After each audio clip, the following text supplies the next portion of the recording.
Hello viewers, আসসালামু আলাইকুম। কেমন আছেন সবাই?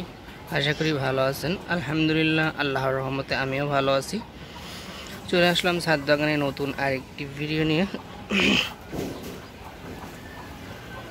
প্রথমেই দেখাইতেছি প্রকৃতিটা। দেখুন আকাশটা কত সুন্দর।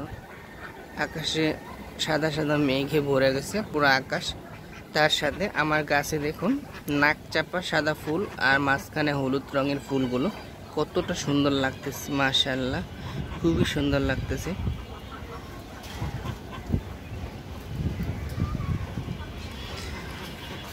আর ওই সাইডে বিভিন্ন রকমের ফুল ফুটে আছে।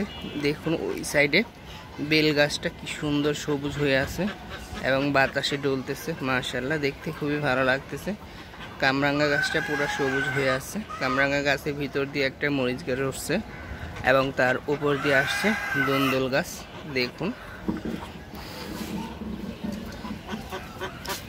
এই সাইডে আমার হাঁসগুলো ঘোরাঘুরি করতেছে। দেখুন কত সুন্দর লাগতেছে। এখন কিন্তু আমি হাঁসগুলোকে ছাদেই ছেড়ে রাখি। এই যে ওদের কিন্তু আমি ঘরে এখন আপাতত আটকে রাখতেছি না, কেননা মুরগিগুলো ডিস্টার্ব করে। তার পাশেই দেখুন জবা গাছে কত সুন্দর টকটকে লাল জবা ফুটে আছে। অপরূপ সুন্দর লাগতেছে কিন্তু ছাদটাকে। দেখুন চতুর্পাশে শুধু সবুজ আর সবুজ, তার ভিতরে ভিতরে বিভিন্ন রঙের ফুল ফুটে আছে। তার মাঝখানে আমার হাঁসগুলো ছোটাছুটি করতেছে। অসাধারণ লাগতেছে। দেখুন এই যে বল্লা, আমাদের এদিকে বল্লা পোকা বলে। এই বল্লা পোকা ওই দিন আমাকে 2টা কামড় মারছে। আমি গাছ থেকে দুন্দুল পাড়তে গেছি, আমি আর খেয়াল করি নাই যে দুন্দুল গাছের ভেতর দিয়ে ওদের বাসা আছে। তো আমি যখন হাত দিয়েছি তখন আমার হাতের উপর ঝাঁপিয়ে পড়লো। আমি যদি হাতটা সাথে সাথে না টান দিই তাহলে কিন্তু ওরা আরও কামড় দেয়। ওরা অনেকজন ছিল, তো আমি 2 জনের কামড় খেয়েছি। এই সাইডটাতে যদি আসি, দেখুন এই যে এই সাইডটাতে আছে পেয়ারা গাছ। এই যে পাশে পেয়ারা গাছ, এখানে আছে লেবু গাছ। লেবু গাছের ভিতর দিয়ে একটা নয়নতারা ফুল ফুটছে। মাশাআল্লাহ, কি সুন্দর লাগতেছে। দেখুন আমার কাছে খুবই ভালো লাগতেছে। আপনাদের কাছে কেমন লাগতেছে আমি জানি না। এই সাইডটাতে দেখুন দুন্দুল ঝুলে আছে। এই পাশে আছে 2টা। এই যে এই সাইডটাতেও আছে। এই যে এইখানেও আছে, অনেক দুন্দুল চলে আসে। ওই সাইডটাতে যদি যাই,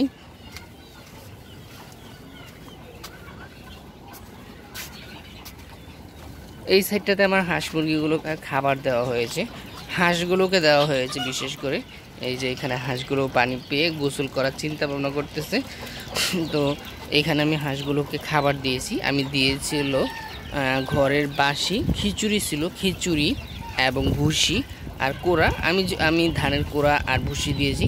আমি কুড়াটাও রেগুলার দিই না, কেননা কুড়াটা আমার কাছে নেই। আমি কুড়া আনি না। এই কুড়াটা আমাকে কেউ একজন দিয়েছে, প্রতিবেশী। তারা গ্রাম থেকে চাউল এনে খেয়েছিল, তখন ওইখান থেকে যে কুড়াটা বের হয়েছে ওই কুড়াটা আমাকে দিয়েছিল। ওই কুড়াটাই ওদের আমি দিতেছি।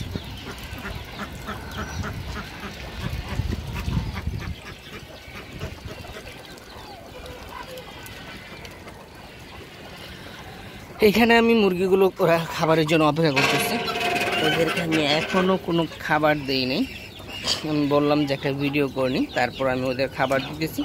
ওদেরকে খাবার দিব। ওদের আমি শুকনা খাবার দিব, ধান, গম, ভুট্টা ভাঙা, সাথে কিছু লেয়ার ওয়ান থাকবে।